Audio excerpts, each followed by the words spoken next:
Hello again. This is the bonus part. We ended up with everything. Now we are back from where we started. Um, of course, now we can talk about freely. You understand my vision, and in my vision, we will try to touch different points. Of course, some which we already discussed, only uh, tangent. Just a second to translate, even if we don't have that much time. Tangent, tangential with our subject, but let's keep going on with what I made, with what we like, with what we do, and what we support, which doesn't mean that I'm rich, I am smart, I am, somehow in any way better than anyone else, but of course I don't need their crap. My crap is enough, or I try to filter it out. As you can see, today my hair is in the other side. I'm disguised in disguise, like James Bond who drinks tea and beg at the German door and the Italian door, so someone can insert him from the back door. Just so he can have a German car, which of course is not good, but it's the best of the best. So today I am in disguise, as you can see, my hair in the right, I'm James Bond, fresh haircut, and let's start for fun, the fun. This is a guy which talk about World of Tanks a bit. As you can see here, I saved some important seconds, so not that much. As you can see, this is an important part. Let's hear what he has to say, and let's present ourselves and what we do today. I am not even joking. I'm not exaggerating this. This is the case, and this is how the game, which majority of us love, has become. And I believe we need to start speaking about this so Wargaming can. So Wargaming will figure out they are doing something wrong. Also, one very important thing which I want to say, as you know, I am No copyrights. If you want more, visit Skill for ITU. 6 reasons why not to pay for this game. World of Tanks, your daily rant. So let's going on. Community contributor, and from time to time I am having a conversation with Wargaming staff if they are inviting us, for example, to the art changes and to the changes overall in the game. And I had one discussion with Wargaming employee which is responsible for balance. If I'm not mistaken, I'm not going to mention his name, obviously, but the thing is, he thought, boys and girls, ladies and gentlemen, he thought, well, we had a discussion about one thing. So, you know, that equipment and that crew skill, which is spotting enemy for longer. So, in the game, as you can see, it's not typed anything about this apart. The duration of enemy vehicle visible by you plus 2 seconds. So, I said for him one very, very simple thing. I said, this is not true. And he said, no, no, no, this is true. This is how the system is working. So this is the proof how everything is working. You need to point your gun to direction of the enemy vehicle. Otherwise, this skill and this equipment and this directive is not going to work. Let's roll the footage. And fellas, this is one of the examples which I mentioned before. When I said the part when some wargaming employees, which is responsible for balancing the things and knowing the game mechanics and everything when they don't know what they are talking about.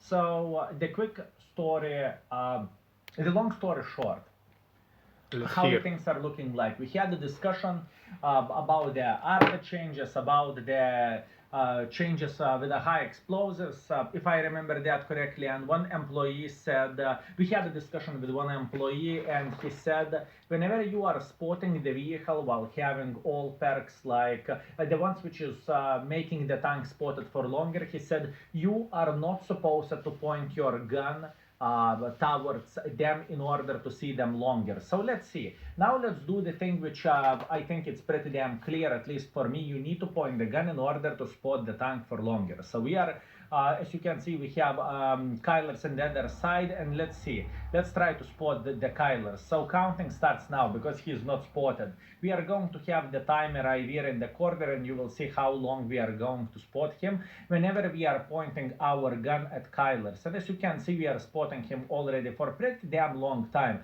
I believe it is around 16 seconds when he is getting unspotted. And now this is to prove for a wargaming employee, he unfortunately he's not very competent in his job. I am turning the gun sideways. I'm going to spot Kylers once again, and now Kylers should be spotted for 10 seconds, not 16 like we had before. Timer is running in the side as you can see yourself, and magically Kylers is getting unspotted after 10 seconds magically, and before we were spotting him 16 seconds. So big fat thumbs up for wargaming employees, which is responsible for this and which is pretty damn good at their own job. And we are back, fellas. I believe you enjoyed yourself and you saw quite a bit of stuff. So, exactly as this guy says, um, there is a lot of crap also in the Russian side, because as we discovered, this is a Russian game.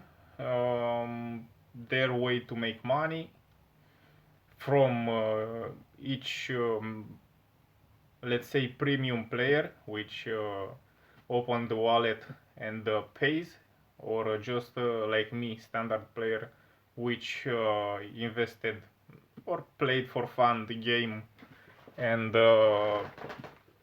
promoted, let's say, like this game, and kept going, kept playing.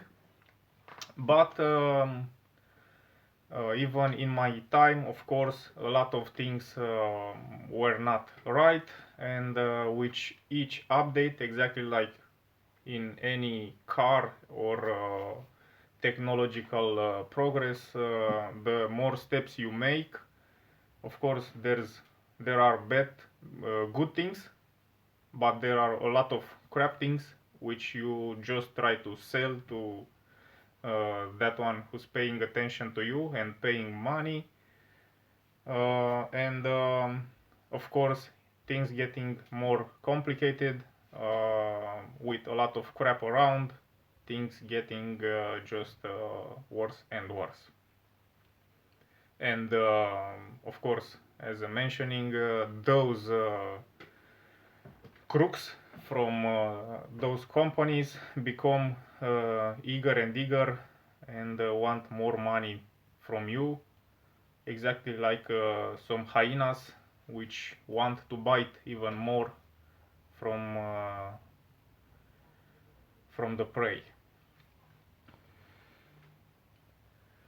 Let's hear another good point, which will be the last one about World of Tanks, and we'll move on.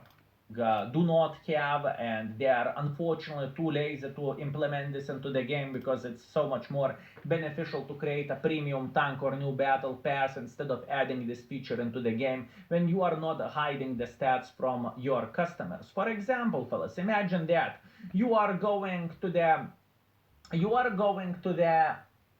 car selling point, and you are saying, I want this Mercedes. I wonder how fast it is going from 0 to 60 or from 0 to 100, and you're not getting this information. That's quite sad, don't you think so? So I would highly recommend, and I would highly wish Wargaming to stop hiding the stats from their customers and to.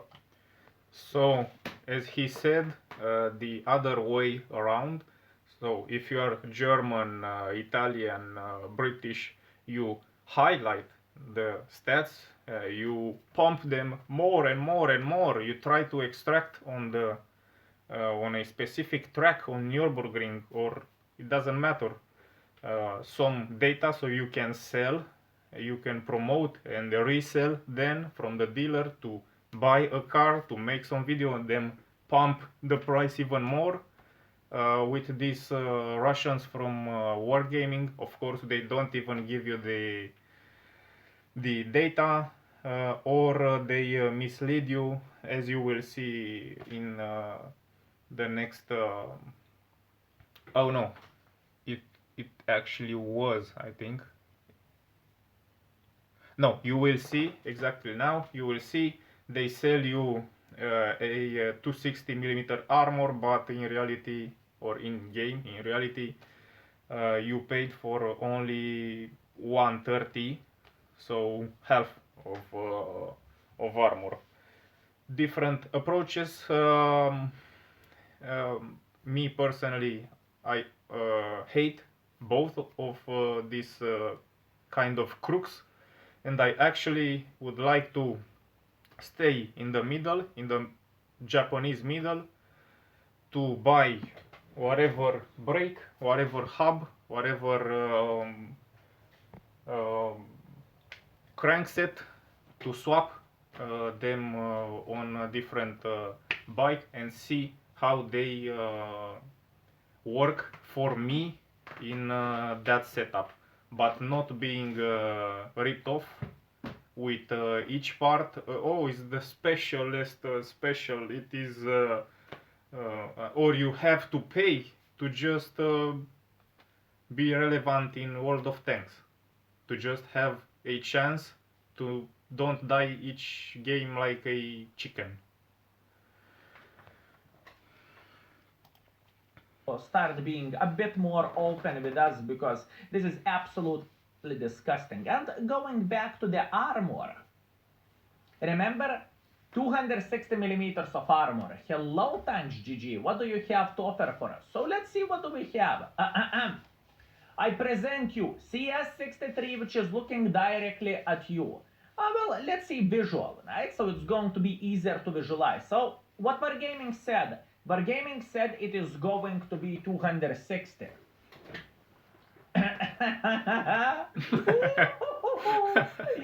Yes, 260 my ass. Although frontal mantlet, around the frontal mantlet ring, you actually have 260 armor.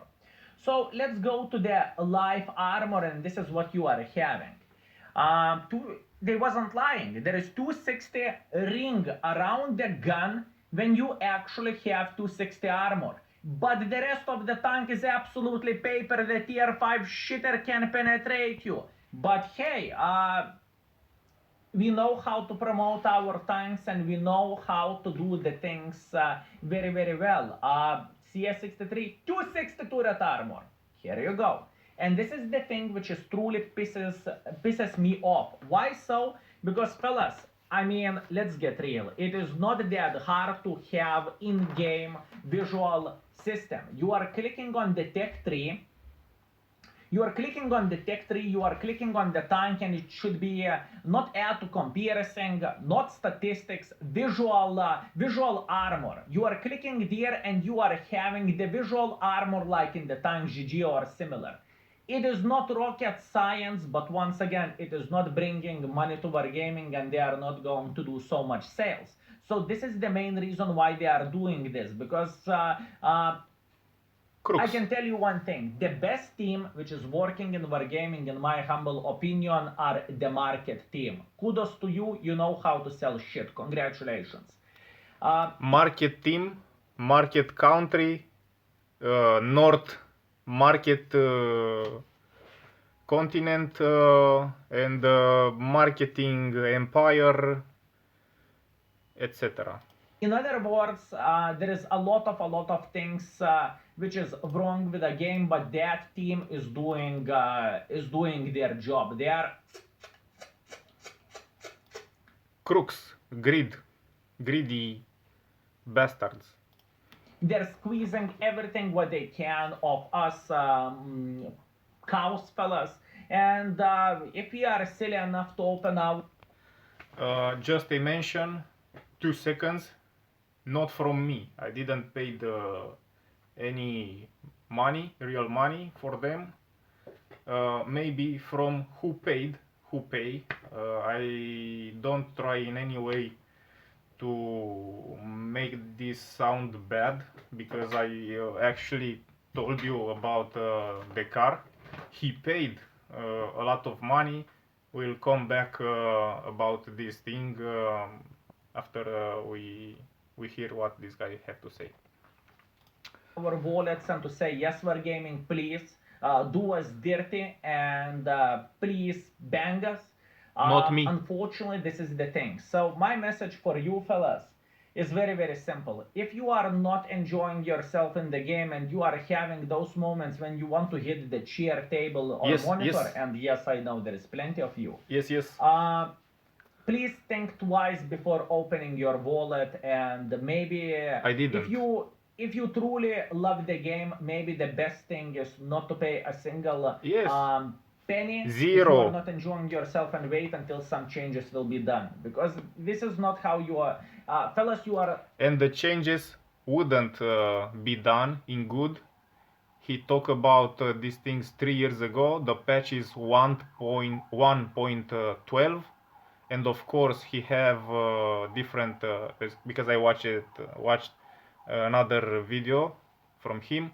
He post today and 1 year ago, nothing changed in good. So let's hear again. If they don't change nothing and you don't open the wallet for them, bye bye wargaming. uh, please think twice before opening your wallet, and maybe if you truly love the game, maybe the best thing is Yes. not to pay a single I didn't. penny if you are not enjoying yourself, and And wait I until left. some changes will be done. Bye Because bye. this is not how you are, fellas. You are, if you want to have a conversation with a company, it is not the democracy. You are not saying, so we want this. No. Only one way to send a message to Wargaming is to stop paying and Bye-bye. to wait until they are going to fix the current game. If you are No fix, bye bye. Also, more than this, they are Russians, so obviously they are bad. So from me, no money to Russians. Bye bye. thinking the game is fine and you think everything is looking good, pay. No one is going to blame you. No thanks. But if you are the one which is crying and crying and saying Wargaming assholes, how dare they, and you are still opening the wallet and saying Like him. Exactly like him. Or because I said to you, or like my friend Dekar, I don't blame him. Maybe I didn't afford, or I didn't wanted, or I didn't accepted to pay uh, for this crap, even though I love the game. He paid money to Russians, even though he's against Russians with a very hard power. I don't think he hates Russians, but what Russian army does, of course, is not that acceptable in our vision. But in this way, he paid. He had premium tanks, premium days, premium, more premium ammo, better statistics. Anyways, he, of course, thinking back now, he's frustrated maybe to give those bastards, those greedy crooks, Russian crooks, money, which of course maybe now looking back you wouldn't actually give them not even a penny. But of course, as I said, you receive something good. You received more being the premium player. He received better stats, and of course, with the matchmaking and all these deep flows and marketing strategies to reap more money from my friend and from this YouTuber skill for ITU. Uh, of course, not that pleasant to feel rip off each and every month to pay for premium account, to pay for a tank which is a piece of junk, and in all this contest con- in context to also invest time, passion, feelings, let's say, to get angry, to want to smack the keyboards, to jump with the buttons all around. So yeah, me personally, I threw up. I couldn't stand anymore. But as I said to you, this was not a reason for me to quit.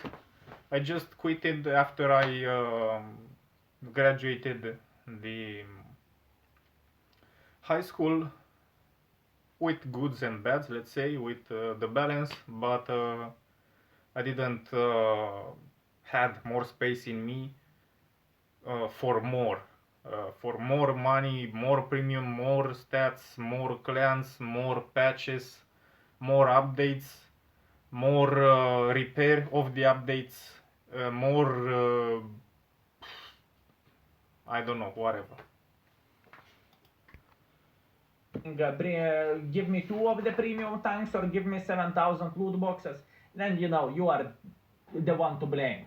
So I'm sorry, fellas, but this is the case, and it's sad because I love this game, but unfortunately, this is how the things are looking like now. There is one more point which I want to say, which is once again, it is directed to the team which is selling the products from World of Tanks. By the way, both this guy and more than this guy being a influencer who talk with the wargaming directly with their employees, but less so my friend Dekar. They played this game until almost until the beginning, 2020, 2013, something like this, continuously, let's say, or with short periods, uncontinuously, let's say, but almost permanently with premium invested in their accounts. So not like me, let's say, who played 4 years or something like that, 3 years. That's why I said in the beginning I played a lot, but not a lot to be actually a gamer or to know that much about gaming. I didn't involved into making support and help and written requests to those bastards. But when I felt that was enough, I went on the door, and yeah, that's the idea. Aside, and as you can see, boys, we have this article. Black Friday is almost here and counting the countdown. We have some mid-tier tank for you, German Panzer, the well-balanced and highly mobile hydrostat. One of the slower tanks in the game. One of the slower tanks in the game. I repeat, one of the slower tanks in the game. With extremely fast turret and whole traverse speed, a very accurate and fast firing cannon. The DPM is pretty damn garbage. It is absolutely disgusting and atrocious tank. It has nothing good for it, but Wargaming knows how to sell the shit, so big fat thumbs up for them. And there is multiple examples which I could actually show for you how the things are looking like. For example, when they sold their Fury and 2-3 and 131, there is multiple examples how everything is. How they are promoting those tanks and what is the reality, but I'm not going to shit that much into their garden. I believe you understood the message. Yeah, And the look, message is they try and they know to sell crap. We'll see just a little bit of that crap ending this World of Tanks material. look at everything with a grain of salt. Not everything what Wargaming is saying and how Wargaming is promoting the things, it is true. So once again, quickly recapping everything. What is the biggest problems of the game nowadays? Obviously, it is matchmaking included with Arthas and EBRs. Gold ammunition, which can be easily fixed, but once again, in order to fix that, you need to care about the game. And you saw what kind of employees Wargaming has in their office. They Yep. don't know Yep. what kind of how their mechanics is working Yep. like, and they are responsible for the game balance itself, which is absolutely disgusting. Kudos to you, my man. Maps, very bad maps. Unfortunately, not all of them, but some of them are absolute utter pile of shit. Tanks, GG, hidden stats, and overall laziness. Simple as this, laziness. So, fellas, I present you skill opinion about everything. I am not afraid to make my hands dirty and to slap them into their big fat ass for being lazy and for making the game to look 15 to 5 simulator and to shit on us customers, which is very, very sad thing. All right, man. Thank you. I appreciate your experience, your honesty, your duty. Even though I'm out from World of Tanks, appreciate your time, appreciate your account, and let's move further with the same sellers of garbage, and let's see what This they is have to offer. new Bentley Continental GT Speed. It costs from just under £237,000, but this one here, with options, is almost £300,000. The carbon ceramic brakes alone cost £14,000. By the way, you can visit a lot of quality content on CarWow, a lot of races. For those who doesn't know, they race even your sister against an Lamborghini, a van against a BMW, Toyota, Honda, Mazda. So if you want to see very nice stuff, visit their account, because I don't have copyrights for none of this content presented. And of course, after the short introduction, we'll skip to used fault codes, so problems of the cars. But for that much money, you could actually buy a whole Conti GT from 2006 with some money left over, and that's exactly. By the way, Bentley is from his country, of course. He's an Englishman. He tried to promote either new, either old crap, English crap, their crap. Of course, being English, they sell the most expensive crap in the world, because Rolls-Royce is the most expensive crap in the world. Then you have Bentley, the second most expensive crap in the world, and of course after them you have Maybach, Mercedes, and the rest of them, but a bit lower than them. Exactly what I've done with this car. Cost me just £10,200, and it's got just 65,000 miles on the clock. Seems like a bargain.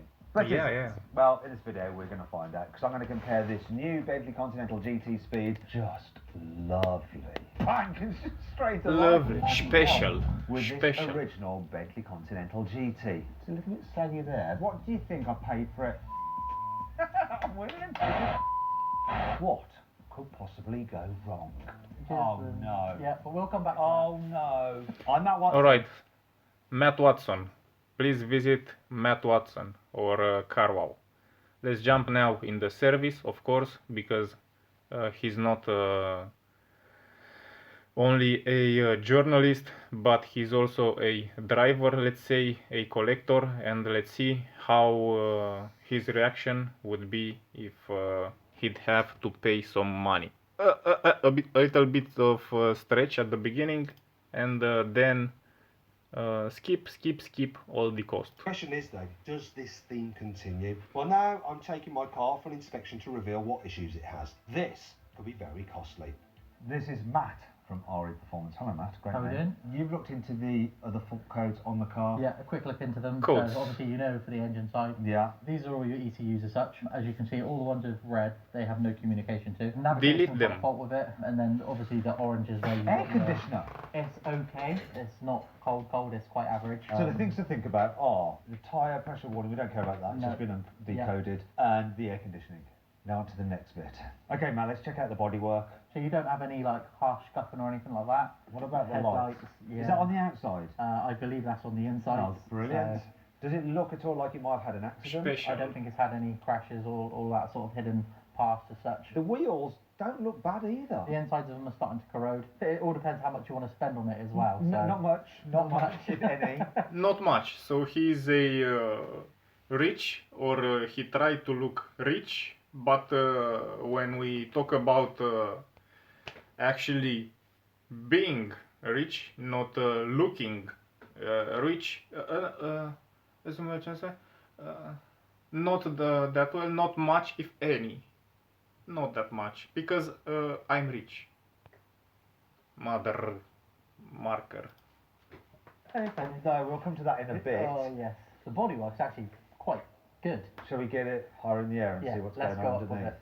Like suspension and brake lines are all good. So the bushings are all pretty solid, really. Yeah, rear end were pretty good. Underneath, it doesn't look like it's been. It doesn't look like it's been damaged No. underneath. But I just did go, oh, so what's this? So this looks to me What the as hell like is an that? underseal. That's a good thing. And then obviously the closer we look towards the engine, Wait. What's all you this? can start to Oh, there's liquids. see. Yes. There's oily liquids, Matt. There's dripping. Oh my god. So up there is your CV boots. Oh See my goodness. Up there where it's split. Oh crap. That's an MOT failure. So Oh there, yes. as you go, yeah. So it's shedding grease, isn't Yeah, it? over to this side. Can we see the same again? Yes, well split. There you go. Oh my god. And it got worse. Matt also found that the brake disc needed replacing, there was an aircon leak and a potential fueling problem which could result in the engine needing to be taken out. How much is all this going to cost then? So for Good the brake, question. £1,500. For the drive shafts, around 600. That'll be Replacing the fitting boots. second-hand used units rather than doing the boots. Aircon, say around 300 quid for aircon issue. Okay, so what about if I wanted the car to produce the 560 horsepower Yeah. it should produce? Initially, I'd say let's do a few hours worth of labour, diagnose it properly, go through so we know 100% what it's going to be, about £1,300. Ooh. Right, so we're at £3,700. Yeah. Which, when you look at it, the rest of the car's pretty solid, Yeah. really. So that would be almost £14,000 for a Bentley in good working order. Yeah. So long as nothing else goes wrong. Yeah. If we do need to take the engine out, I reckon you're going to be best part of £5,000. So in a quick total, about £8,500 if it does need to come out. Better have And he bought the car with 10 grand. a new one that's got warranty. And this is only one service, only one visit to the service, with 65,000 miles on the clock. About £8,500 if it does need to come out. Better have a new one that's got warranty. To have warranty from who? From your nation, which sell 2, 3, 400,000 junk, and after 15 years it's worth 10, and you come to the service and you have to pay another 10, or who to pay warranty. The Germans, because you love German cars, and those across the ocean also love the German cars, but none of you want to pay for German cars, but you want warranty, new. I hate you. But what about the other costs? Your view, let's say. You look at the Germans like they're your slaves. You almost judge them in court for what's broken on their cars. Oh, it's not good. Oh, but your shitty Bentley is better somehow, or is 3 times more than their cars. And anyways, as you can see, in the end, it worth exactly nothing. At least the Mercedes whatever S-Class from 2006 is now 2-3 grand, 4 grand. So also nothing. So also junk. Such as insurance, tax, servicing, tyres, you know, the whole lot. Well, the new car would set me back £6,434 over 3 years. Running Yeah. the old car will come to £6,643. And if you pause the video now, you can see a breakdown of those costs. Though, for my old car, that doesn't factor in any unexpected repair. So whatever you choose from here, it doesn't matter. Give to the British money or to the Americans. Collecting the Japanese iconic car, collectible, and all right, well said, they are collectible. This is also my vision, but why the hell the money wouldn't go to Germans or to the Japanese, and the Americans to use whatever British crap and reverse. British to buy Fords and Chevys. Why? And so the total could be a lot higher. And these costs would be even worse if I'd bought them as company cars.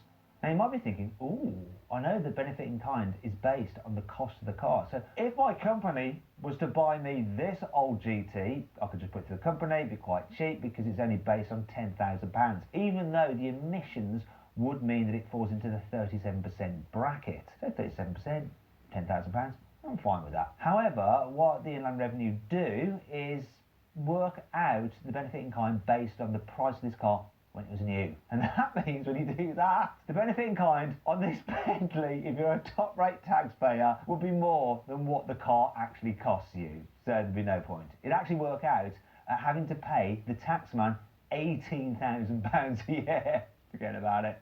Because it's a hybrid that can do 50 miles on electric power alone, this new Continental GT falls into the 8% bracket for benefit in kind. So if you're a top rate... Oh, so they came with their French liberated nation after they crushed the German power and bombed their cities and killed them civilians with napalm bombs. Now on the our old crap the emissions are problem, but because our new crap the French and globalists said emissions like this like that, we can have 50 kilometers range on electric mode and escape, and now you can buy happy and you can be very very rich, and you can look rich in our special car, which will after 10-15 years will be zero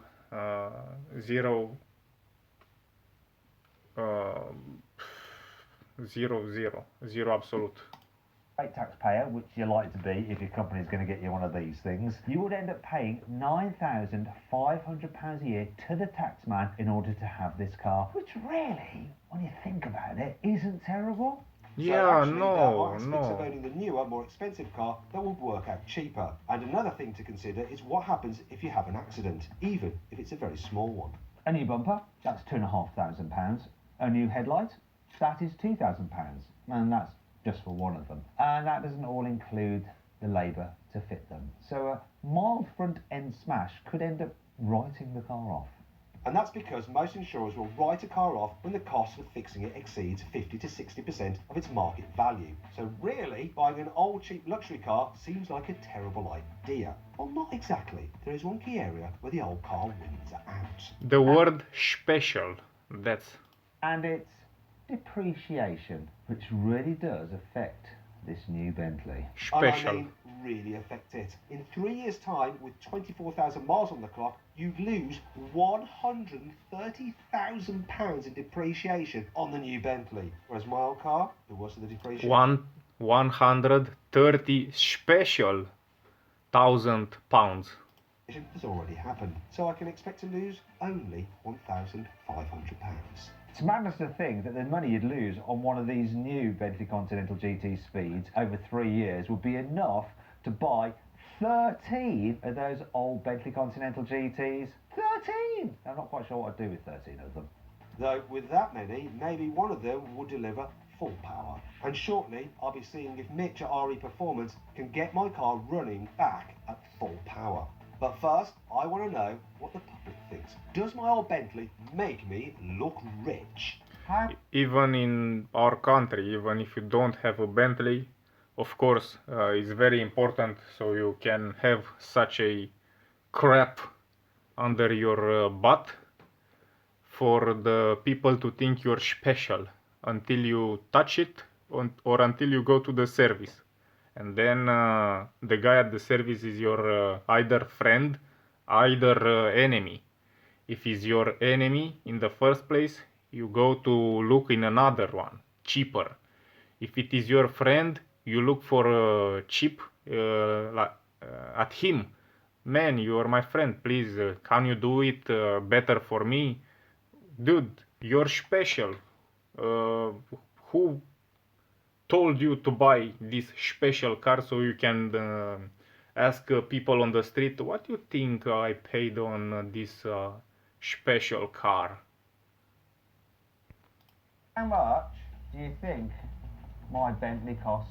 100 grand? So my mate's behind, how much do you reckon that cost? More than 150?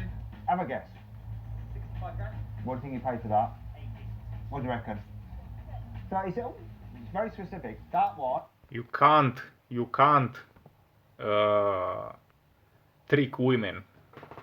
You can't trick women. That woman just said the lowest value, which is 36, and the expensive one, the new one, how much? Let's see what she says. 100. So no 300, as much you dirty crooks and greedy people ask for that trash, so it can depreciate 130 special £1,000 after 3 years. That women speak gold, and this should be a shame on these bastards' face. Don't start. I watch your YouTube channel all the bloody time. Okay, alright, okay. Probably only about 60 or 70 grand. What do you reckon that costs? Brand new, probably around about 160, 170,000. So, that is the result. People will think you are a lot richer than you really are if you buy a cheap old Bentley, even if one big fix could bankrupt you. Speaking of which, let's see if we can finally get this car's power figure back to where it should be. We have faults in engine. Hopefully ones that you can just get rid of by saying clear faults. Abracadabra. Engine ECU2. It's a Because they look rich. They look rich. If you don't understand, they want to look rich with that car. So just clear the errors. and it's not talking to. That is from the past. Yeah, we've got an active one here. For ECU2 failure. It is obviously communicating and talking because the custom works and runs. So let's see if that actually clears. See what else we've got running here as well. So we've got fault codes in ABS, but that's just basically saying that you've got faults in the engine. Okay. Right, injection 2, exhaust temperature sensor, bank 1, That's going to be doing it, isn't it? fuel pressure control, bank 2, That'll be doing it. exhaust, bank 2, yeah. And there's a bunch of other fault codes. Yeah, just normal generic. So what we will do is let's clear, or try and clear all of these and see If they come back. if any come back straight away. If they do clear, what I'd like to do is do another one and just see if we've got any immediate gains. Okay, we like gains. You like gains? Here we go. Good. Engine's gone and injection has gone. So at the moment, she is happy, but she's not on at the moment. What I'll do now Yeah. is I'll run it again and see what we get. Okay, come on. Come on, Bentley, come on. We've got this. We better have this. Here we go.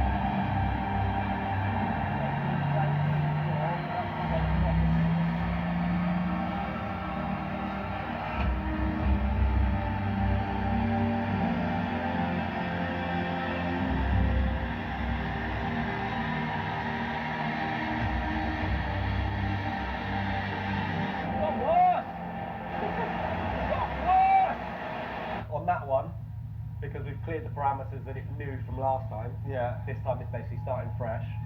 You can see straight away when I was doing the pull, it gets to a certain point And it then dies. goes, oh no, I don't like this, really don't like this, and it's just pulling it. And the torque figure's lower as well. Yeah. We've got 580 rather than 620 newton meters. Oh, this is really nice. Oh, really nice. So you don't even actually have that So much essentially what horsepower. you're saying is the car learned to cope with its illness, Pretty and much. now you've made it forget about its illness, Yeah. and then it's like starting from scratch, like going, oh, what's wrong with me? Yeah. Mitch explained that there's most likely an issue with the fuel pump or one of the sensors, which is causing the lack of power. So not the quick fix I hoped for. But Yeah, what you expect from this kind of special and luxury car.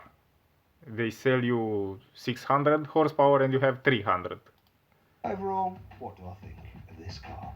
I'm amazed. of this car, of these people. Not the car, of course, is a piece of junk. Is that how good this car is for the money? Yeah, it's got a few faults, but we'll get them fixed. And you know, I reckon it's going to come to around £15,000 for a sorted old Bentley Continental GT, which just feels so expensive and special even today, and way Special. more special than £16,000, Special. and certainly more than the £10,000 actually paid for it in its current state. This Yeah. though, wow, what a car! I would What a rather car! have Oh, this what a car! than its competitors from Ferrari, Aston Martin or Rolls-Royce. It is a truly wonderful car. It's very, very expensive, but it looks and feels it. If you can stomach the depreciation, actually don't. Get it as a company car, then it's not too bad. Let them worry about the depreciation. It is. Give us money. So yeah, ended up with their cars. Let's say this was just a background. We talk a bit about World of Tanks. Talk about a bit this James Bond country with their royalty and special luxury, expensive crap, and the faggots who pays them money. Not my money, not my problem. So let's jump to authentic stuff, to what works, to serious people, not clowns like all these mentioned before.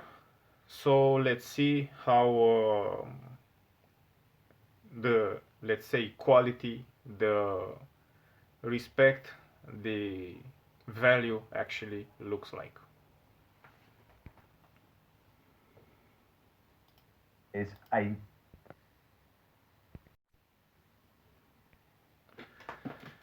I forgot to welcome you into my world.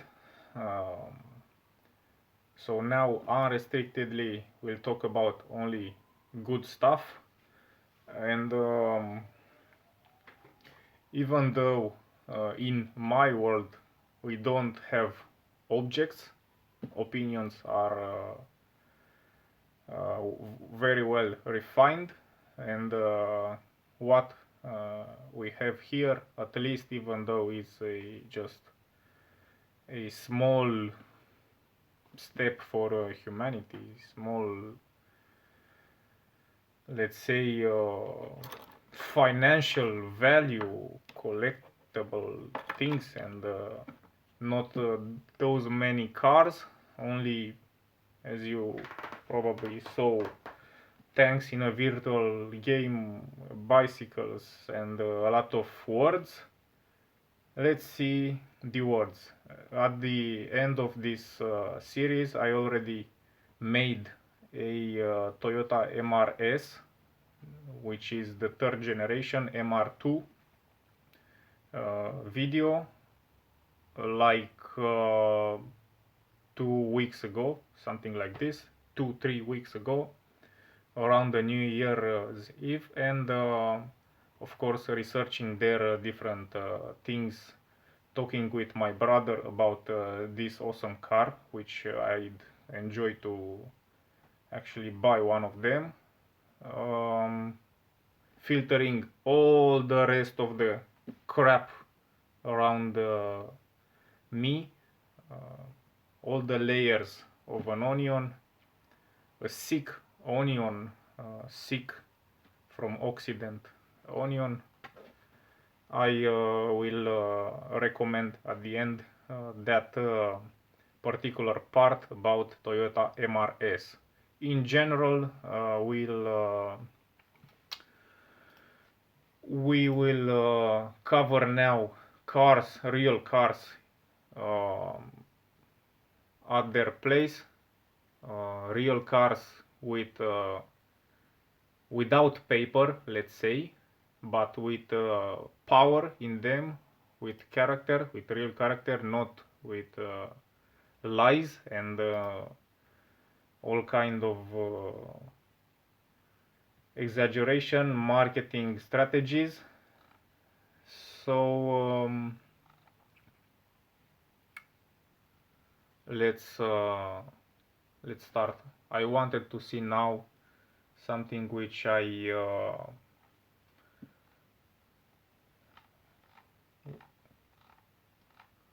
I saw on my Hello, today I'm going to show you how to sharpen on my barber telephone scissors. last My night barber asked me about I will story you so we can have an introduction, let's say. Those guys from Top Gear, old and famous guys, also British guys from Top Gear, asking a question in their show, which car brand or car in general was the most successful, which made the best cars. I actually will search for this. Greatest cars. Top Gear greatest car was an actually very short. Yeah, this is. Which car company has produced the largest number of great cars? This is great car. Yes, great cars. So any thoughts on which car companies made the biggest number of great cars? Anyways, ask question, debates, the number one is Toyota. This is the important thing. As you can see from me received a like. Then there's Nissan. And I mean, yes, there are four. yeah, a lot of more Japanese, Honda, whatever. In my personal opinion, we go with Toyota, and you will understand, of course, my point of view, because Mercedes, Ferrari, and whatever other option you would choose for great performance racing, Formula One, whatever thing, if you debate with anyone, of course you will find a lot of defects, a lot of weaknesses in their design. As for example, the Mercedes, even they made a lot of great concept racing cars, a lot of durable cars with this two-side looking current reliability thing, of course you can drag them below. But starting from a brand, but choosing, let's say, the brand Toyota, then you will say, oh, but it's not that fast. Yeah, they're not that fast. Let's search fast Toyota. Oh, they're fast. They're not that luxury. Let's search luxury and you will see. Let's search SUV. Let's search off-road. Let's search small, big. Let's search whatever you will want, and you will say, oh, they have a pretty whatever criteria you impose, pretty that of a hell of a car. And after that, you wouldn't be able to say what you can say about Porsche, BMW. Oh yeah, but it brakes a lot. Oh yeah, but it is not reliable. Oh, it depreciated. Oh, it you can't say all these things about Toyota, and the rest what you search. I want a fast Toyota. There it is. I want a light Toyota. There it is. I want a Toyota to transport 8 people or to transport heavy loads. There it is. So yeah, let's remain with Toyota, even though you don't disagree. If you agree there is a better option, Honda, because they also raced with Ayrton Senna in Formula 1, alright. If you choose Mercedes, alright, no problem. If you choose Ferrari, no problem. If you choose Nissan, no problem. We don't debate now pro Toyota. Let's say we can have the same opinion as in the beginning. Japanese, Germans, Italians still punch really hard those winners of the war and give them what they deserve, even though Japanese seem to be them also only quality. I personally from time to time would give them also some crap, some fake cars, some big problems, because they deserve a lot. Starting with the real cars, I wouldn't make you that boring with my views. Let's see top fastest cars on Toge. Toge is, let's say, as you can see here, time attack on their roads. Of course, they are living on an island, mountains, twisted roads, not like in America, highways with 7 one to another lanes, and NASCAR track, which the NASCAR track is actually an oval track, as you can see, this one, and spin around and around and around, and that's their biggest and the most American thing ever, the most fun thing ever. Toge is Japanese for pass, and the mountain passes of Japan are among the most amazing roads in the world. Ironically, the back and forth bends carving through the mountains were designed to slow traffic and reduce wear on vehicles. But these curves were irresistible to local car aficionados who still gather each night. This hidden subculture was highlighted in the manga anime Initial D. Alright, I will not interrupt it that often. If you don't know about Initial D, my brother showed me what's Initial D few years ago. This car is iconic for Initial D. It is of course collectible item.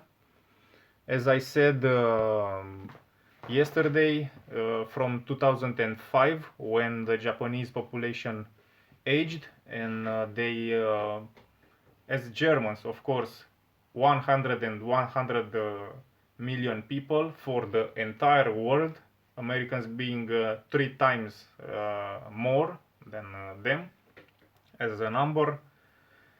They strove for perfection, they hard worked for decades and decades.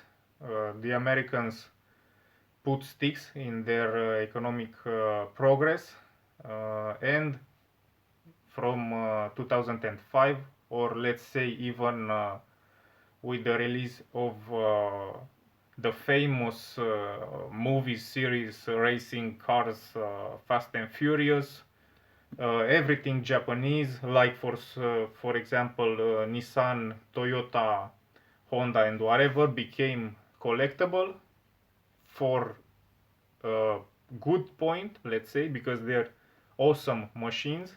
Those small guys with those tiny eyes work in hell for them to obtain that, with as I showed you, little to no profit, selling them new, and after they became collectible 10, 15 years, 20 years after, even now today, with the increase of the price, the same crooks, the same greedy, democratic, imperialistic people, today they have that margin 15-20% more than in Japanese market, just because they're collectible, they made the movie, they know whatever it is, and even in today circumstance, they only buy, for example, Japanese cars, Nissan, whatever, Toyota,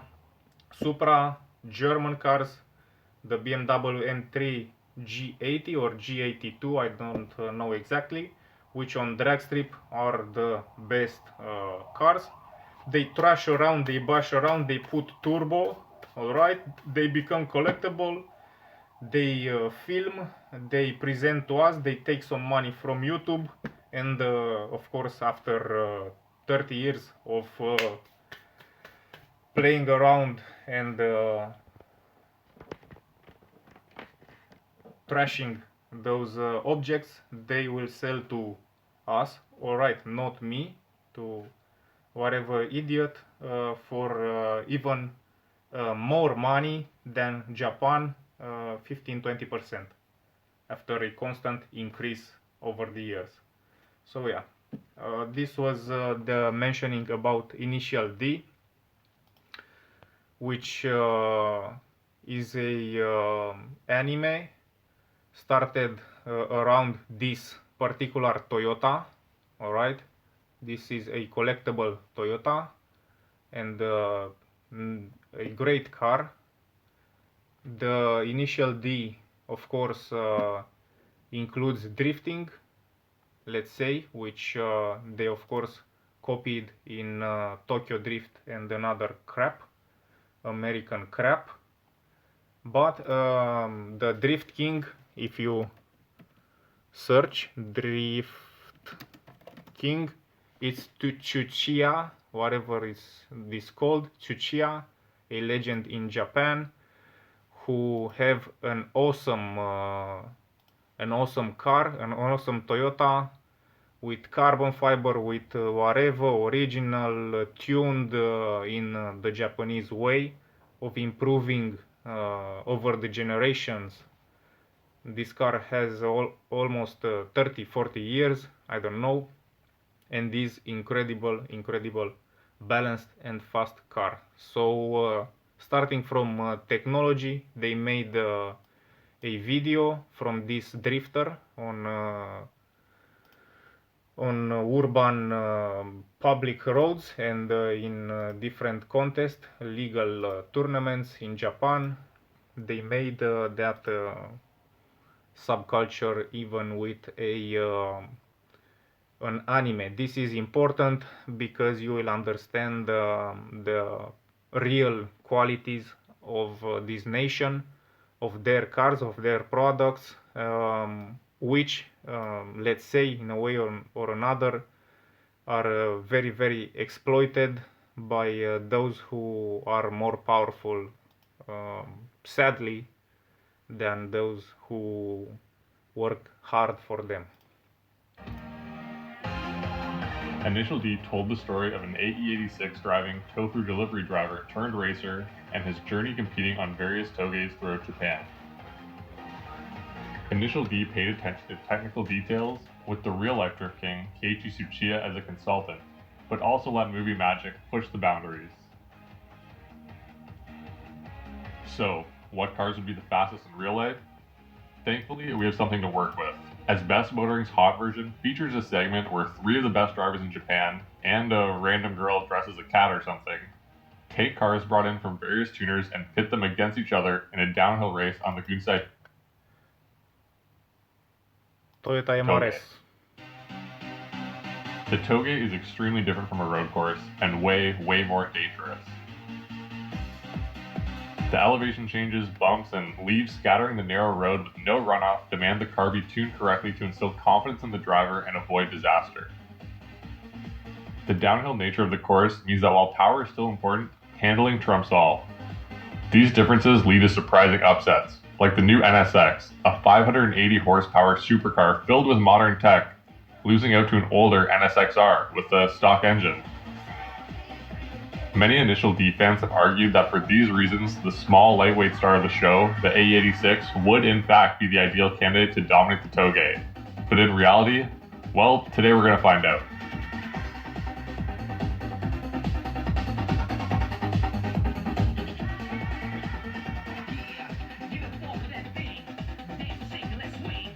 Before we get to the list, let's get a baseline first, with the fastest production car to ever challenge the Toge.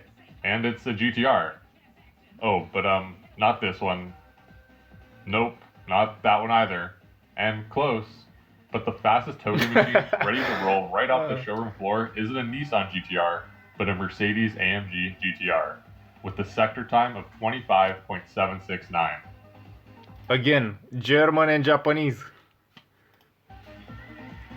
Trick technology may have helped the Germans take the crown, like active aero and active steering, which can alter the toe of the rear wheels to decrease the turning radius at low speeds, while adding stability at high speeds.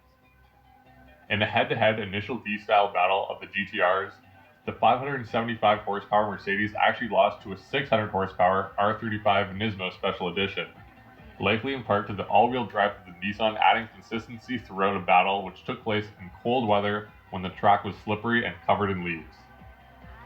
For the sector time though, the Mercedes wins in this high-powered battle.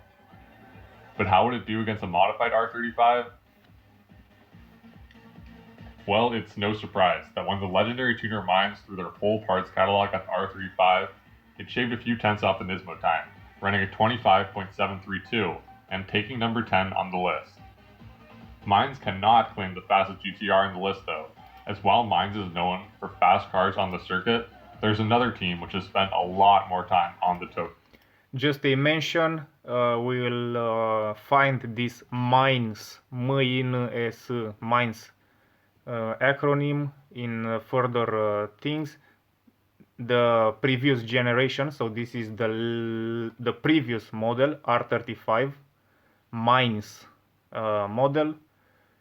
This is a tuning company, of course, with this logo here, this signature.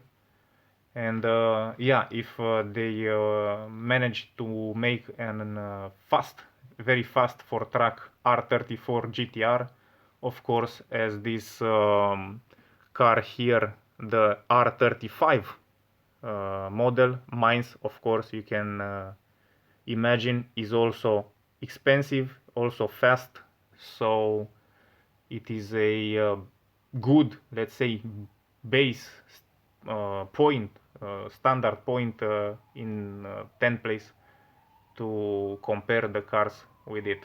Okay.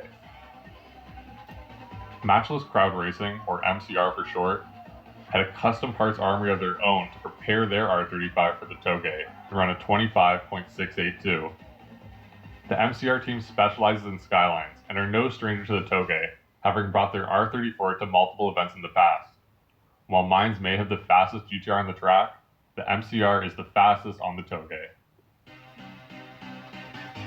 The modified GTRs might have helped Mercedes from reaching the top 10, but they couldn't compete with the assist BMW E92 M3. This car was tuned specifically with the Touge in mind, with special dampers installed to smooth the bumps of the Touge, along with an LSD set just for this small section of road. This BMW showed just how big of a difference tuning can make, beating up on the other 600 horsepower monsters on this list with the 25.672, using only 430 horsepower. 430 is still a lot though, so how would a car with half of that... Alright, just a pause. Let's see Toyota MRS against the same car. Toyota MRS versus M3 Assist. Anyways, let's see. Spirits MRS vs Assist M3。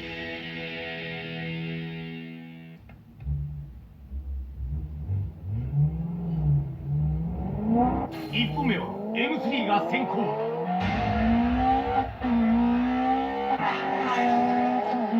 420馬力のパワーで M3 が MRS を置き去りに。しかしコーナー一つで MRS がその差を取り返した。うわ、コーナー余裕できてんな。不安だ。ベタ付け後ろ。計測区間のヘアピンまでは大方の予想通りの展開。この後の高速セクションはどうか。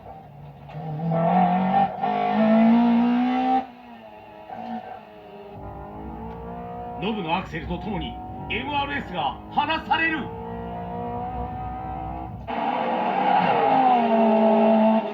最終で MRS が詰める。スピリッツ MRS の勝ち。2本目は MRS が先行。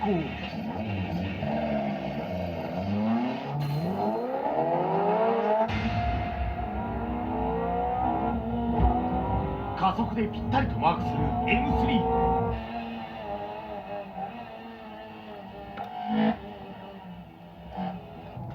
ここら辺まではするけど、ここからの旋回性能がまさに水すましのごとく MRS が逃げていく。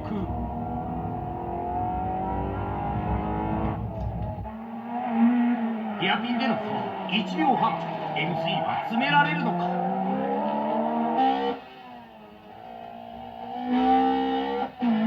ヘアピン後の左90度を異次元の速さでクリア。スピードに乗った MRS は86どころか M3 までもまめにしてしまう。MRS の完全勝利。 Alright, good example of the same car.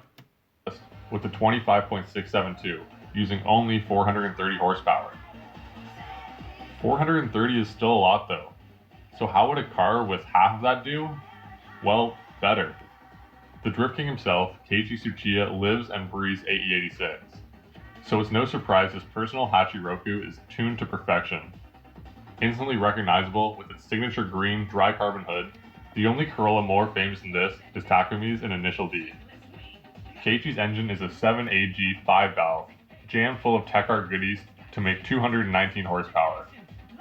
No other cars has as much work put into it to find the perfect balance for the Touge, with all kinds of curiosities implemented over the years, like a 3.5 gear. That's right, a gear between 3rd and 4th gear to make sure the car is always in the power band. The car has a dry carbon roof, but Keiichi is so in tune with the car that when they tried installing dry carbon doors, he felt it messed up the balance and caused his rear brakes to lock up a fraction sooner than he wanted.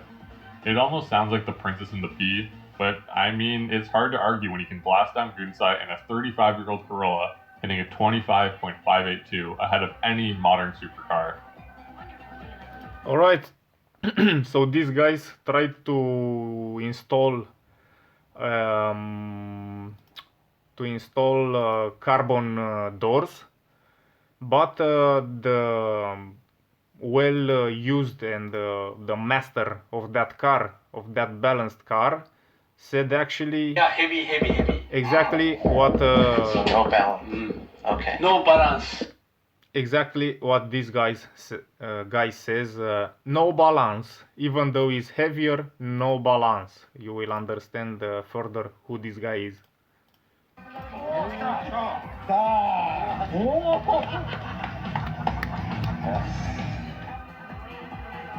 With all the purebred sports cars on the list, some might be surprised that number 6 is held by a Honda Civic.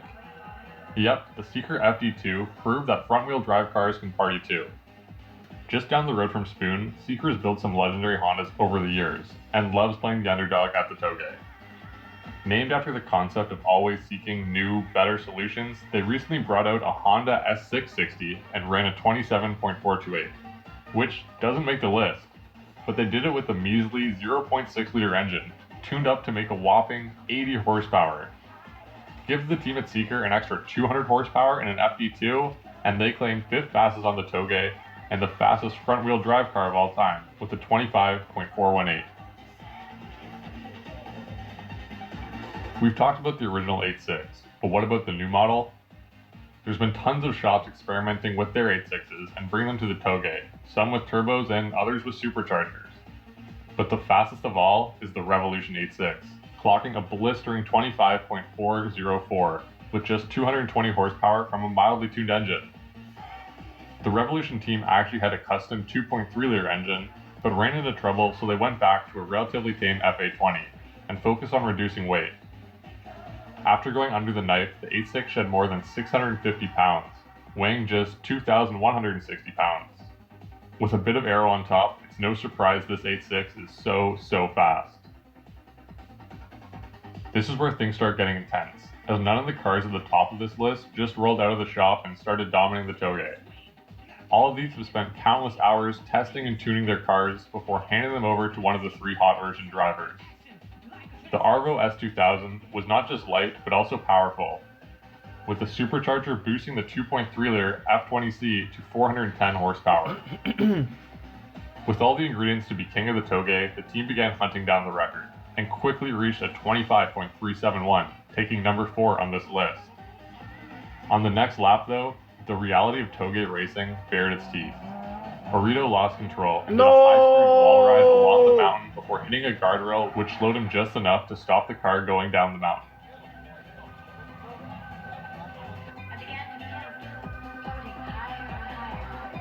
He was lucky to walk away. And while this was the end for the S2000, it's a good reminder of how dangerous Toge racing really is.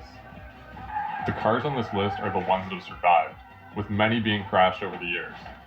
These crashes are happening with some of the best drivers in the world behind the wheel, so please, don't try any of this at home, Japan, or anywhere else. So, let me see you crashing a Porsche GT3 RS on 100,000 more on the list price, tuned and twisted by these guys, and not 1, maybe 2, 3, until you manage to succeed into beating the record with one of them which you have to your disposition to crash.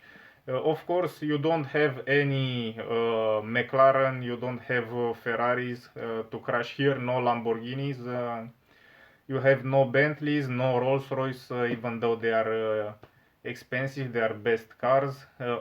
They are luxury cars, but trust me, there's a surprise after this.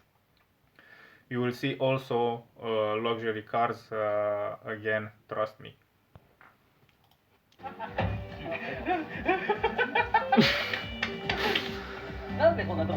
Hey. As a side note, there's a new Arvo S2. Because also we race also for fun, not only for paper, for whatever you think. We also learn from crashes, and it as you saw, it happens sometimes, but we try to move forward, including them on our list.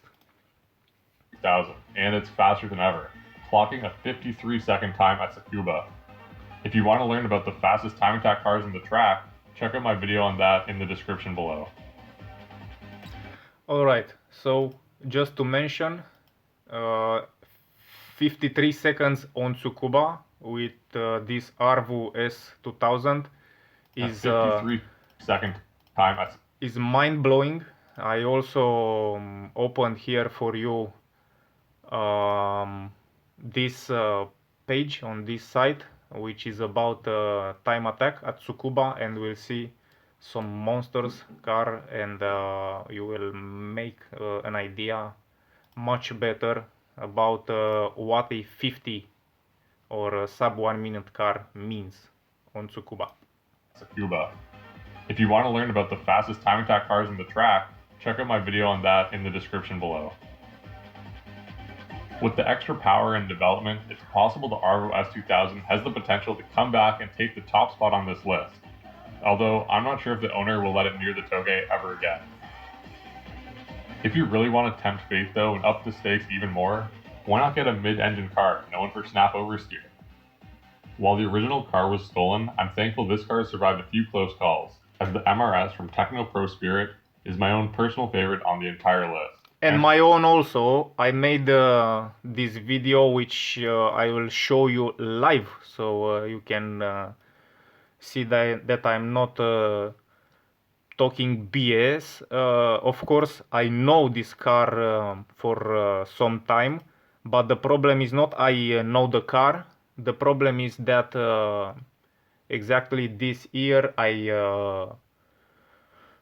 researched this beauty which those Occidental fagots will collect and will sell us, of course, after some time 10 times more money, and of course with 10 and 20% more than in Japan. So this is my unlisted video on my channel, which if it loads I'll show you. Alright, this is a Toyota anyways. Let's play it a bit and see that is about Toyota MRS. My content, my vision, please trust in this information. In Romanian, oh.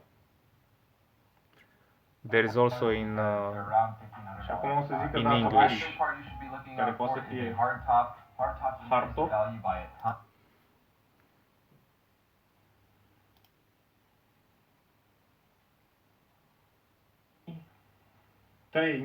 Yeah, I already lost all the enthusiasm, but maybe the same enthusiasm will come back after I will buy this this precious beauty, this jewelry, hidden jewelry, jewel, I don't know, gem. Și mai fiabil.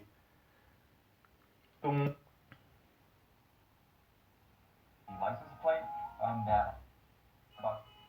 Toyota MRS. Da, până la urmă, na.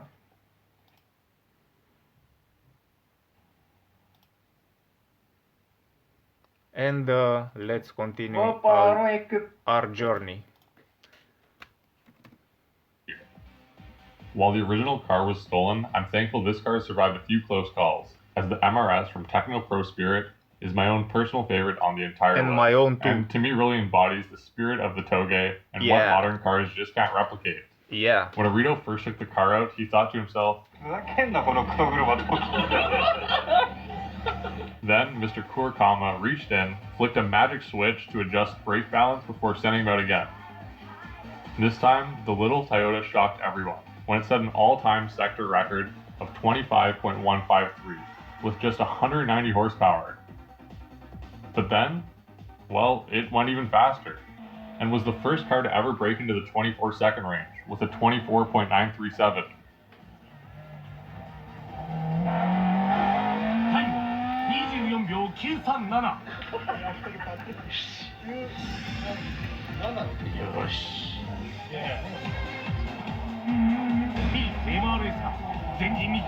For those wondering how much this cost, it is almost as much as replacing an engine for that Bentley car. You can see you can buy one for 5,000, 10,000. Already the collectors abroad the ocean pushing the price over 20k, but anyways, at 5k, 20k, you can buy the first car ever breaking the 24 XXX second mark on Toge. When pitted against Keiichi's beloved AE86 in an initial D-style battle, the MRS drove away in no time, with the leader commenting how easy it was and Keiichi furious. So what parts So basically, so you can understand again, Keiichi, the most new drifter in the car who inspired the initial D anime, was furious and smoked by that Toyota. Commenting how easy it was and that small Toyota, any Toyota anyways. Keiichi furious. So what parts did Techno Pro Spirit use to beat fully custom cars? Well, the brakes were completely standard, bone stock. Radiator, standard. Front sway bar, standard. Stock. Interior, standard. All there. And big sticky tires? Nope. Skinny 205s front and rear. Again, it was the fine tuning and balance which made this unlikely competitor such a dominant force. Since setting the record, the car's received a bunch of upgrades, including a sequential transmission, and has run a sub 1 minute lap at Tsukuba, while still retaining a used 2ZZ motor with extremely low horsepower compared to the usual Tsukuba fare. Although ISOT recently got turbo as well, and quickly dropped its time down to a 58.0, with tons of room for improvement to go. Similar to the Arvo S2000, this car could very well come back and claim the crown one day, if Keiichi lets it. As a side note, I tried to buy one of these the other day, and even got on the trailer before uncovering some fishy paperwork and passing. Maybe another time. So, what's the fastest car in the Toge? Well, it's actually not as clear as you might think, as two cars have gone back and forth, pushing each other further and further into a class of their own. The first of these two cars is the Jays Racing S2000. Having claimed the title of Mao, or Demon King of the Toge, this S2000 has appeared on a lot of episodes, beating up on those who challenged it while sporting its, well, memorable livery, with the demon itself right on the hood. Similar to the Revolution 8.6, Jays Racing opted not to go for a supercharger or turbo, but instead brought the 2-liter up to 2.7 liters to make 340 naturally aspirated horses. So again, modifying this Honda engine, if you search, this Honda engine was the most powerful naturally aspirated engine, which produced 260 horsepower, and from 2-liter aspirated per cylinder, it was the most powerful engine until Ferrari with its 458 engine, V8 engine, overtook the crown for the most power per cubic centimeters. 458 engine NA, naturally aspirated. 458 speciale, just like the Aperta naturally aspirated engine, which generated the power output of 600 from a 4.5 liter, and was basically the most powerful engine in the naturally aspirated ever no Formula 1, let's say, so in a way mass-produced car. Why I say this is actually technology? The Japanese, in everything they are the best, and this is actually real business, because they took the most powerful engine, that 2-liter 260 horsepower, and they didn't created the new crap, like you saw the new Bentley with whatever roof with stars and whatever other crap. They took the best engine and they made it from 2 to 2.7 liters, from 260 to 340 horsepower in the same Honda chassis, an awesome chassis, so no newer, stupider, more expensive piece of trash. They improved the already incredible stuff they have, and they attacked it with all the force, with fresh enthusiasm and even sharper engineering in the real sense of what engineering actually is. 140 naturally aspirated horses. I mean, not marketing, selling different crap like in World of Tanks, like in bicycle industry, like in the car industry, like in tanks, and whatever other spaceship, EVs, whatever. The second of these cars is the Feed FD RX-7. While Initial D wasn't always right, they respected the rotary RX-7 in the show, and for good reason. This RX-7 made 621 horsepower from its Dorito-powered 13B, but was actually detuned to 420 horsepower for the Touge. Unlike the number 3 MRS, which had 205 tires, the Feed RX-7 used 295s all the way around. This combination of high power paired with the low, wide, lightweight chassis made the FD a menace. The rivalry between these two cars is honestly incredible, with both so evenly matched despite the inherent differences between them. They even cracked the 24-second barrier on the same day. So, they cracked the 24-second barrier. They obtained the same result in the same day. I think, let's see. With the Feed car just 0.02 of a second ahead in the sector. Oh. So, they obtained this awesome result, and that small tiny Toyota, as you saw, it obtained actually 24,937. So much, not much, better than both of these cars. And like I said, if you are interested, you will watch what I posted at the end of the video, what I filmed at the beginning of the year about these awesome machines, Toyota MRS.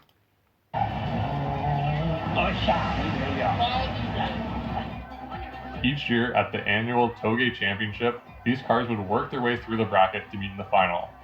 Often they were too evenly matched and would take turns leading and following, trying to gap each other enough to declare a winner.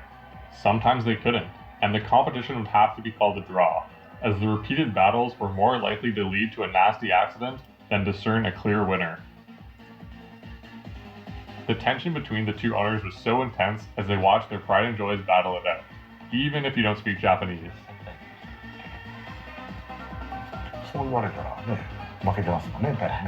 Honda guy.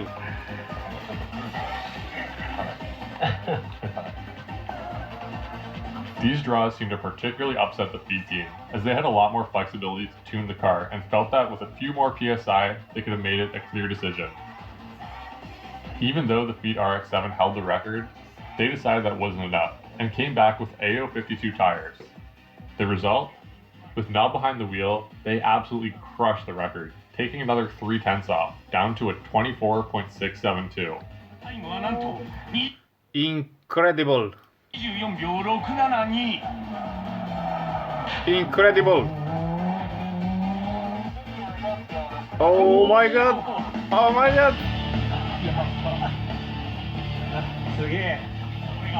Can you feel the energy? Japanese energy. Watching from the sideline though, Jay's Racing wasn't happy and started preparing to challenge the record. When they came back, they brought RE05T tires. And they equaled this time. This 24.65 whatever was the same time. You'll see. They called the Invincible tire. They recruited Keiichi and began hunting down the record. Watch.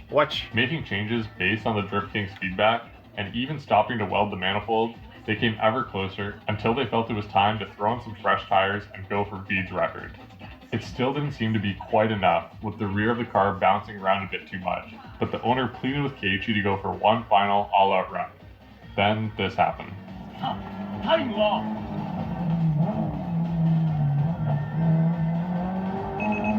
Yep, the exact same time, to the thousandth of a second. Ah, Samara mama! Ah, oleu! The stories and pica, rivalries paicha. in Initial D are great, but sometimes reality really is stranger than fiction and gives us amazing stories. The feed team is already chomping at the bit to get back and improve upon the record. Jays Racing knows it, and maybe other competitors like the Techno Pro Spirit could push the record further again with the changes they made to the car and modern tire selection. There are also tuners all over working away in silence, waiting for their chance to showcase their creations on the show. Toge Racing, while highly dangerous and illegal on public roads, has yielded some amazing drivers, cars, and stories over the years and will continue to do so moving forward. I personally can't wait to see what happens next. Thank you so much for watching the video. I really hope you enjoyed it. No, I If you thank did, you. leaving a like and commenting your thoughts or what else you'd like to see really helps the cause. Have a great day.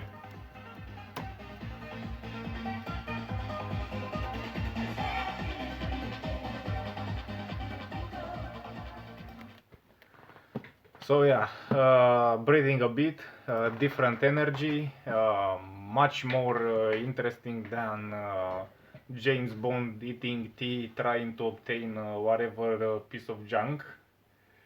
Not piece of junk, the German best, but in the way to sneak on the back door so he can make some money at the price list and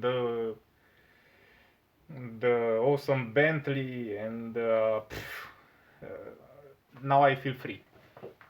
So again, this is the same thing we saw, but in written way, so not a video. I actually considered to show you both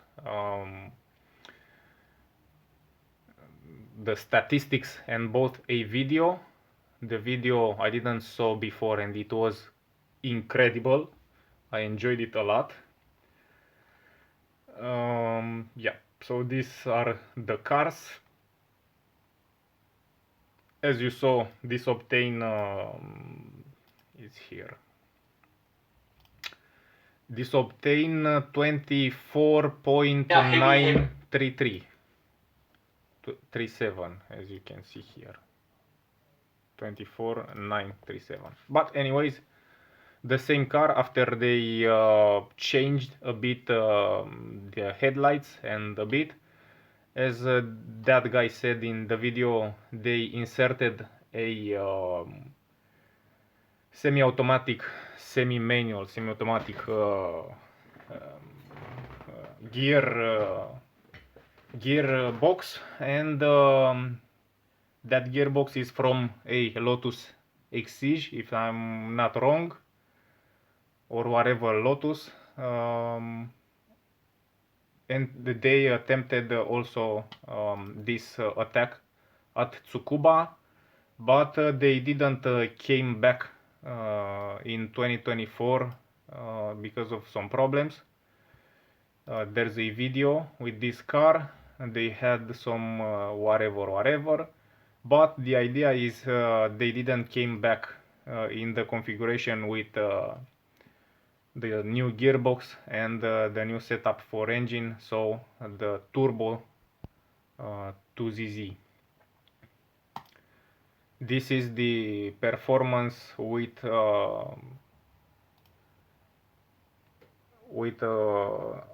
I think with semi-automatic gearbox.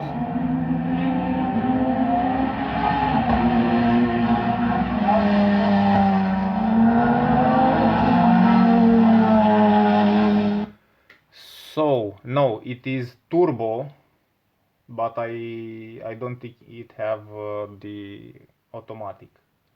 Or if it have the automatic, the semi-auto, they didn't came back to Toge, what we see before, to try to improve this 24.937 time with the other guys. but anyways, there's a lot of more potential.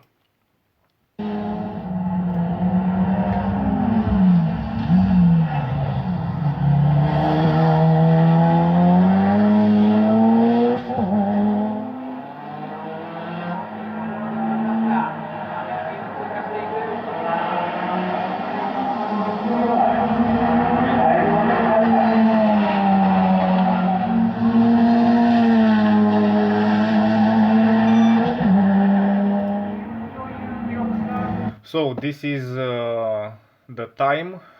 57 is a very very good time. Here we have the same man, the builder, the owner, the Takumi. Takumi meaning the master, who had thousands and thousands and thousands of hours refining and producing quality cars. This guy, as for example in this visit, this young guy visited him 5 years ago. So in the old setup with no turbo and no lights, with no gearbox, let's say, in the setup of as we saw in the setup of this era, in this era, with this performance, with these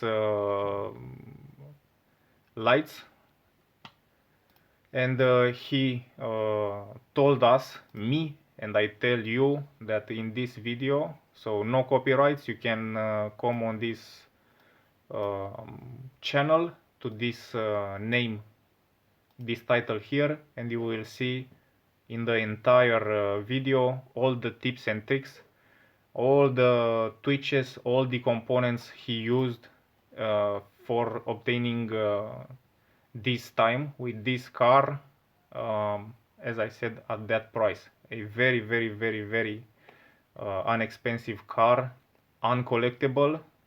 It began already for almost 5 years to be collectible, but it escaped the famous Tokyo Drift, American BS, and Fast and Furious 300 for 5000 edition movie, so they can extract the last 5-10% dollars from you. Yeah, the idea, as I said, into this specific moment, the Americans usually they K-swap with Honda engine almost anything. If you only write K-swap, you will find K-swap Porsche, K-swap Ferrari, K-swap Mini Cooper, British Mini Cooper.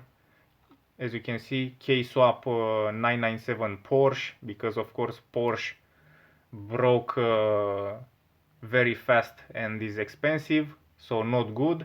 What can you say about Honda? You can't say anything about Honda. Hondas kill even hundreds of thousands of performance cars in terms of racing and raw power, let's say, reliably and cheap. And if you even try to, or let me say otherwise, I challenge you, I expect you to dare from me the informations about luxury, so I can prove you what real luxury actually means, because maybe you know, but those Bentley, Rolls-Royce crap, even those can be thrown to the trash by some Japanese products. So yeah, the K-swap means swapping the engine from a K-series from Honda to basically whatever chassis, and in the same way we have the swap of MRS with V6. which we will play because it's actually really short. But the idea in this thing was that Americans K-swap with a 2-liter Honda engine almost everything. They swapped also the Toyota MRS, and this is the opinion of this mighty legend Zoro, which not that many people know, but he's a great Takumi, and as I said, he inspired us exactly like Initial D, with his impressive, efficient, well-engineered, well-understand car. What he says is, in 8,000 in Japan. Are there K20? No. 20? Honda K. Yes. weight balance, rear heavy.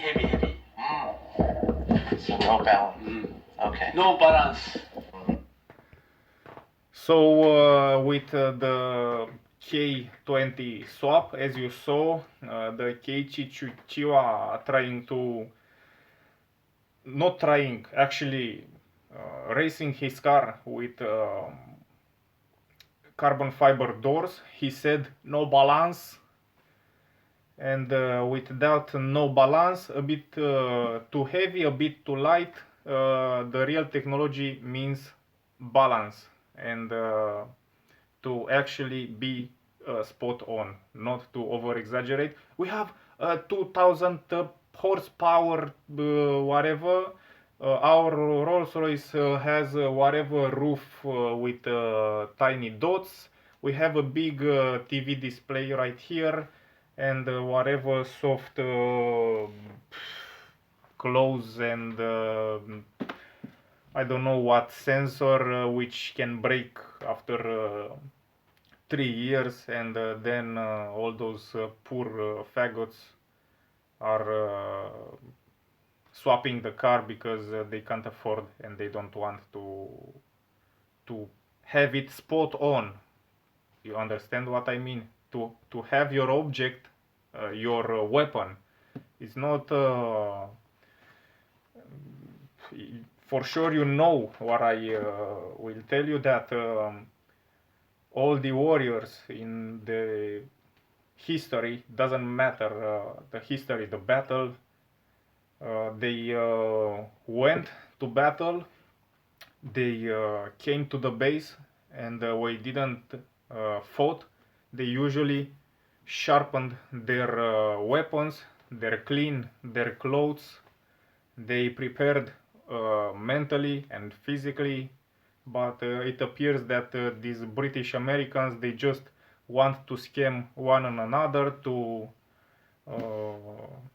pass that hot potato to another idiot to buy, and in the end everything at their disposal to be just junk. But on paper they're refined, and they're actually royalty.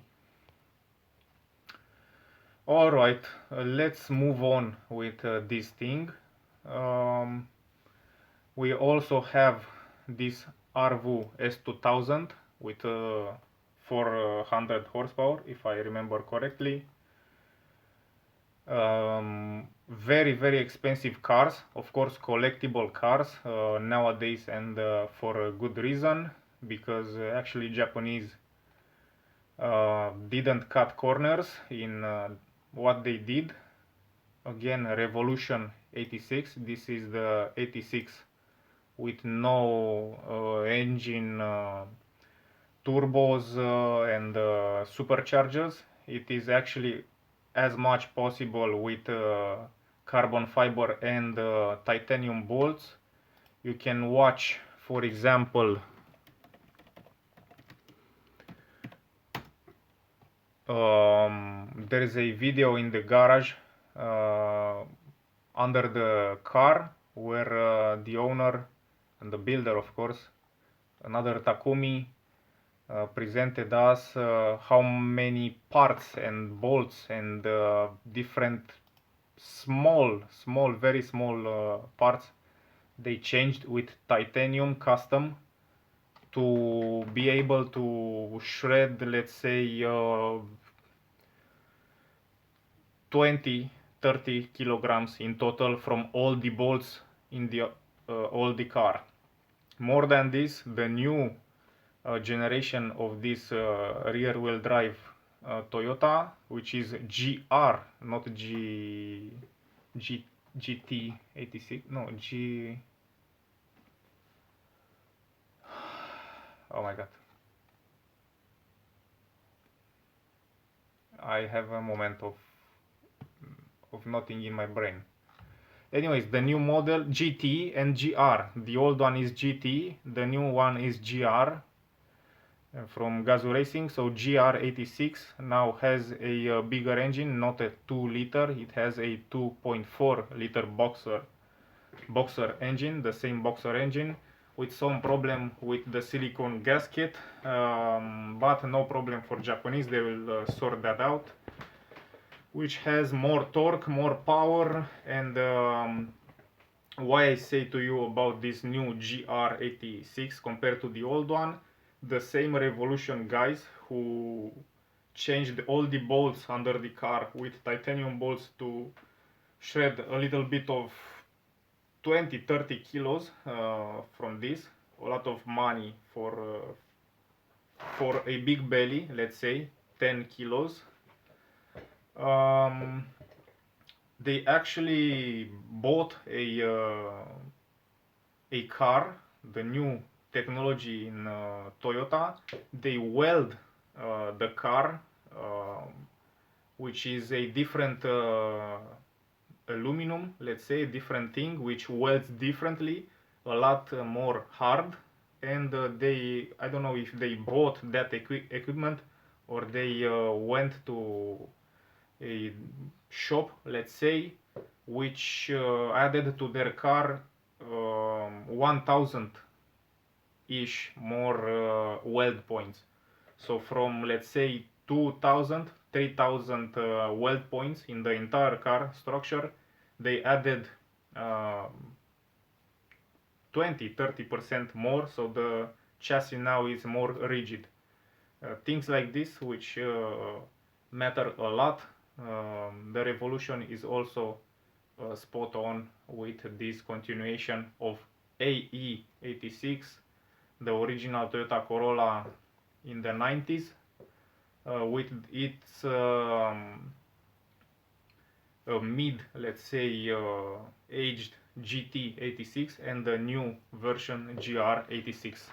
Of course, Toyota Yaris GR is incredible. Maybe we will see some of those around at Toge with 4x4 rally character and spirit.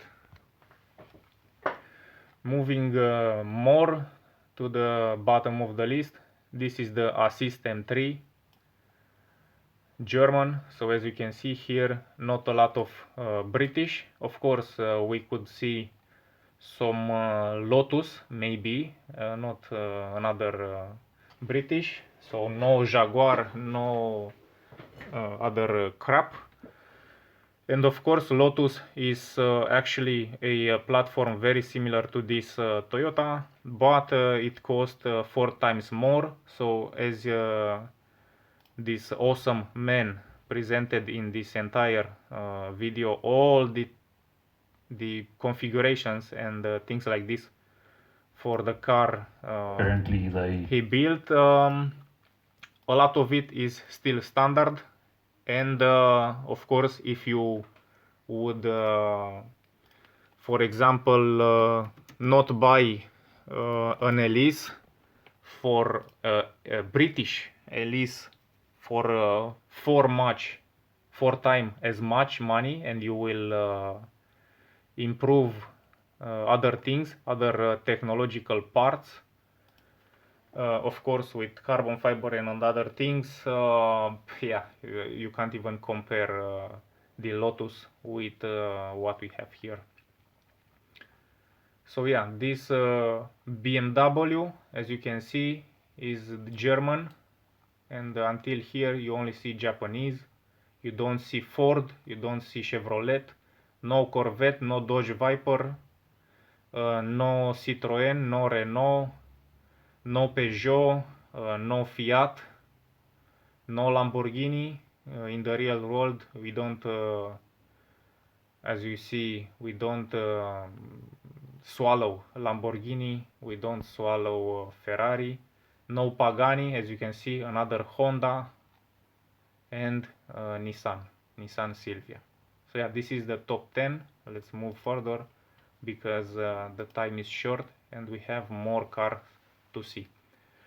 In the attacks at Tsukuba being a track which they a short track, let's say like this, a short track. They try different setups.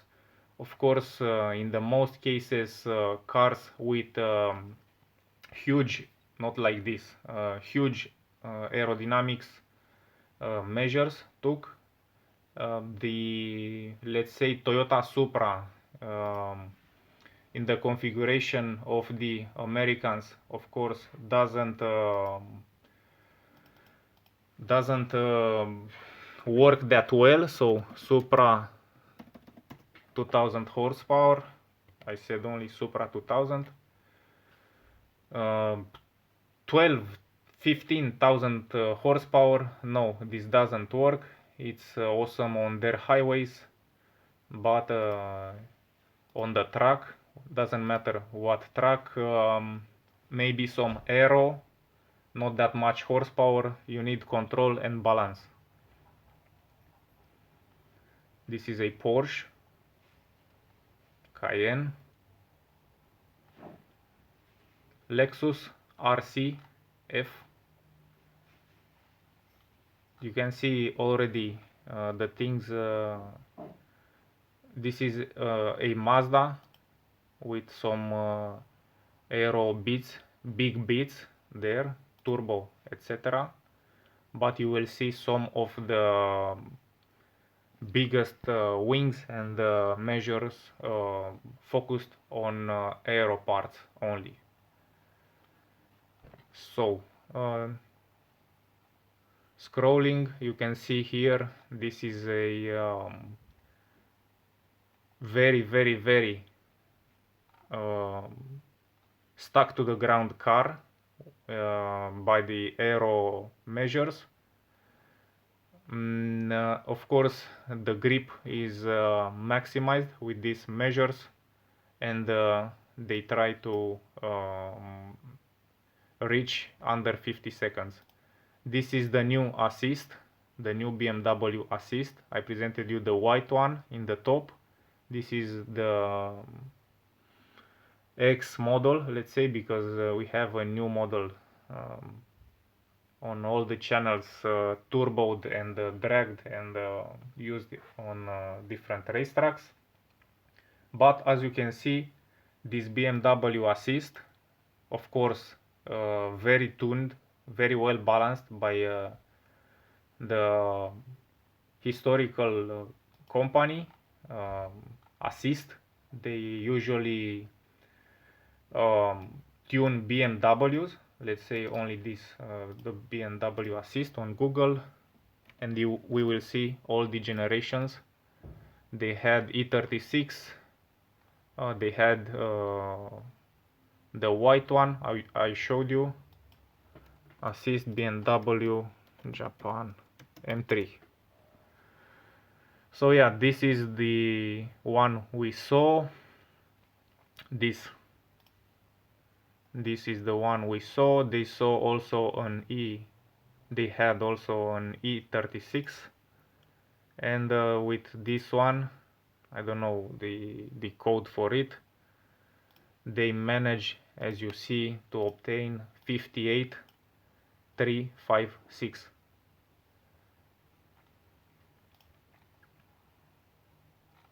The new GR Yaris, you can see here some very big aero parts, a very big wing.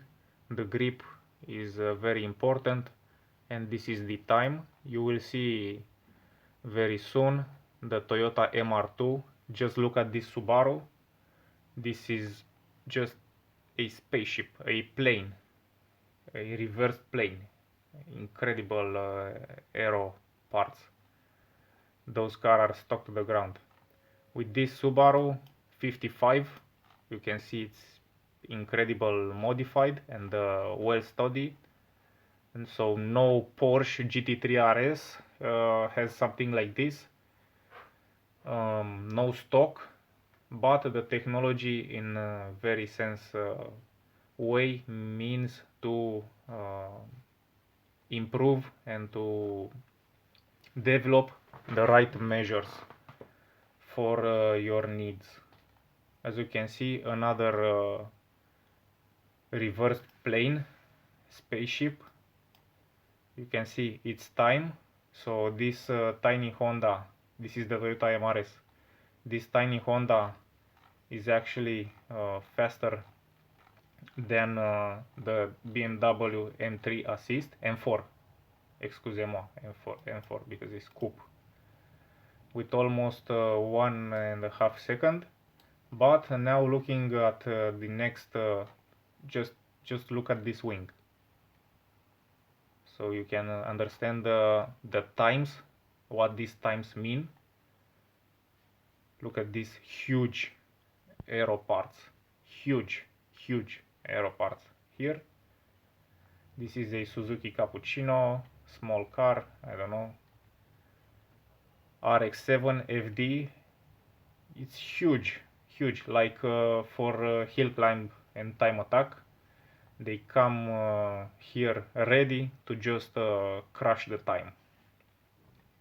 Look at this GTR, incredible aero work. Of course, the engines are very well balanced. So the rest of the cars, of course, as you can see here, carbon fiber, all the good stuff. They say here, because we didn't saw that many German product, but in their country, of course, they also develop Porsche, BMW, Mercedes. They are actually as passionate as with their cars, so no restrictions, no animosities in this field. They actually love German cars, and they actually praise the German cars at their higher level than Japanese cars. They love, I think, as much the German products. So here another German car. Let's read here.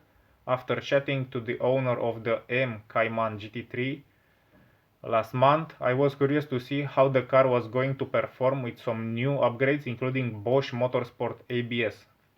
The team best lap of the day was 55.5, which was quick enough for the 7th overall and fastest import outright. So this incredible Porsche, because of course Porsche also is incredible good, but those faggots who criticize Germans, oh it's not good, oh it breaks, oh it's expensive, let's say they are right. So this bad good car, Porsche car, managed to score 55.5, which is a modern car, which have a lot of horsepower, which have a light chassis, which is a mid-engine car with the motor in the back, and of course improved and balanced by the Japanese, obtaining 7th overall. I think this is another Porsche 911, so an old Porsche. So yeah, they use, man, I skipped the Toyota. I didn't saw anywhere the Toyota MRS. Where is the MRS? Where is the MRS?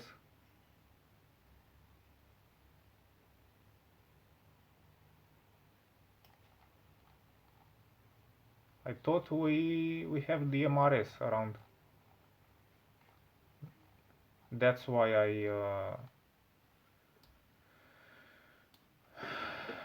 where is the MRS?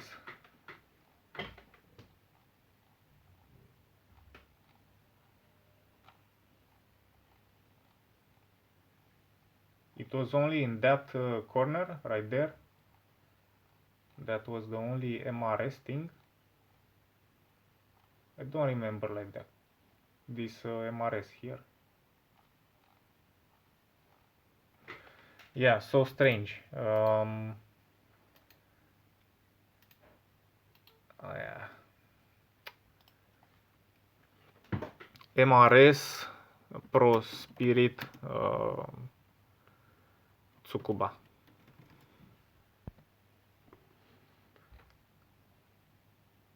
Uh, 2022.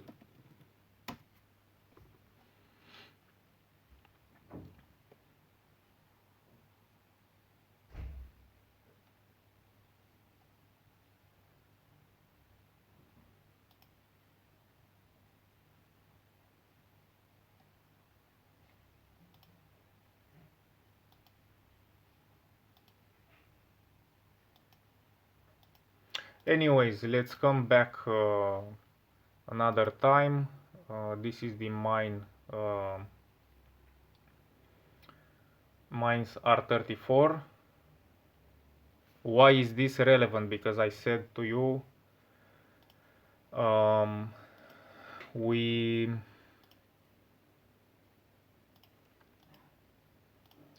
I said to you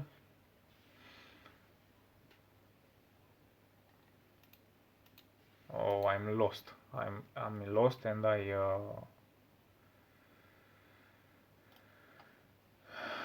in the comments I said to you about these mines.